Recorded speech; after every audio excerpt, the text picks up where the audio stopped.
Let's play a game. Close your eyes and imagine it's 40 years from now.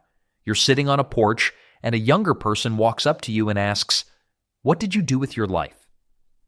For most of us, that question is terrifying because right now, most of us are living as ambitious ghosts. We have these huge glowing dreams, the business, the body, the travel, the peace, but we can't seem to touch the physical world. We spend our days getting ready to live. We're waiting for a permission slip, a lucky break, or a Tuesday where we finally feel like it. I spent 35 years in that waiting room. I thought mental strength was something you were born with, like blue eyes or a fast metabolism. I thought resting meant scrolling through TikTok until my eyes hurt. I was wrong. I was running a 2026 life on Stone Age software, and I was crashing every single day. Why do some people seem invincible while others break under the slightest breeze? It's not magic. It's a system overhaul. Today, I'm giving you the keys to the fortress. We are going to talk about why your brain is trying to sabotage you, why your rest is actually making you more tired, and how to develop the kind of crocodile calm that makes you dangerous to your excuses. If you're tired of being a ghost in your own life, stay with me. We're about to rewrite your code. The invisible monster, the captain versus the caveman. Before we build the fortress, we have to understand why the old one fell down. Your brain is a dual pilot system. You have the captain. That's the part of you watching this video, the part that wants to be great.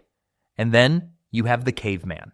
The caveman lives at the base of your skull, and he has one job: keep you alive until tomorrow. To the caveman, discomfort equals death. When the captain says, "Let's go for a run," the caveman hears, "There is a tiger chasing us, but I don't see it, so let's just stay under this blanket where it's warm." Most people think they are lazy. You aren't lazy. You're just letting a caveman fly a jet plane. He's slamming on the brakes every time you try to take off. Mental strength isn't about killing the caveman. It's about putting him in the back seat and letting the captain take the wheel. The Forge: How to Build a Mind Like a Muscle. Imagine your mind is a muscle. If you never pick up anything heavy, that muscle stays soft.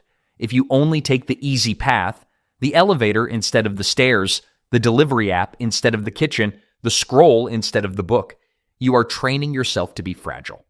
Enter David Goggins. Think about a guy who was 300 pounds spraying for cockroaches for a living and hated his life. He didn't find motivation. He found a mirror. He looked at himself and realized he was a lie. He decided to become a Navy SEAL. But to even get a chance, he had to lose 100 pounds in 3 months. He didn't feel like it. His legs were breaking. He was crying in the shower. But he realized that mental toughness isn't built on the sunny days. It's built in the moments when every cell in your body is screaming, "Stop!" and you say, "One more step." The 5-year-old logic: if you want to be a superhero, you have to do the training. Superheroes don't get strong by eating cookies on the couch. They get strong by doing the hard things until they become easy. The art of being dangerous. Why your rest is a lie. Here's the biggest lie we've all bought into. Rest is the absence of work. We finish a hard day, we collapse on the couch, and we numb out. We scroll through 17 apps, watch a show we don't like, and eat food we don't need. That's not rest. That's digital purgatory. Real rest is intentional. It's what makes you dangerous. Think about the story of the 2 woodcutters. The young guy works 12 hours straight, no breaks, swinging like a madman. The old guy takes a break every hour to sit down and drink tea. At the end of the day, the old guy has twice as much wood. The young guy is furious. "How? I never stopped. You were napping." The old guy smiles and says, "Every time I sat down, I was sharpening my axe." Most of you are trying to cut down the forest of your life with a dull, rusty blade. You're exhausted because you're working harder, not sharper. Real rest, turning off the phone, staring at the ceiling, walking without a podcast, is how you sharpen the axe. When you return to the world well-rested, you aren't just better. You're lethal. The crocodile mind, the power of inner stillness. Did you know a crocodile can slow its heart rate to just 2 beats per minute? It can sit in total silence for an hour, waiting for the perfect moment. It doesn't panic. It doesn't overreact. We live in a world where everyone is playing emotional whack-a-mole.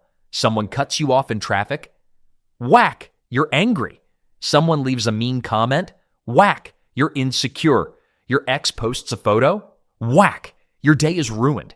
You are letting the world play with your nervous system like a toy. The real flex isn't being the loudest person in the room. It's being the crocodile. It's the ability to watch chaos happen and choose not to participate.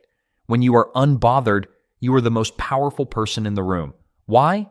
Because your peace isn't for sale. The 5-year-old logic, be like the big mountain. The wind blows, the rain falls, the lightning hits, but the mountain stays right there. It doesn't move for the weather. The recovery protocol, escaping the couch black hole. Now let's get practical. How do we do this daily? I used to treat my couch like a black hole. I'd sit for 1 second and wake up 4 hours later covered in chip crumbs, wondering where my life went. If you're always drained after work, it's because you have no transition. 1. The fake commute. If you work from home or even if you drive, your brain needs a reset button. Walk for 10 minutes after work. No phone. Just tell your brain, work Joe is dead, home Joe is now alive. 2. The after work. Playlist. Music is a cheat code for your nervous system. Stop listening to the news on the way home. That's just more noise. Listen to something that makes you feel like the main character of a movie. 3. The villain. No, you are exhausted because you say yes to things you hate. You say yes to the extra project, the boring dinner, the favor for the person who doesn't like you. Stop. Saying no to others is how you say yes to yourself. It doesn't make you a villain. It makes you a person with a soul that isn't for rent. Discipline versus motivation. The final lesson. If you wait until you feel like it, you've already lost. Motivation is a fair weather friend.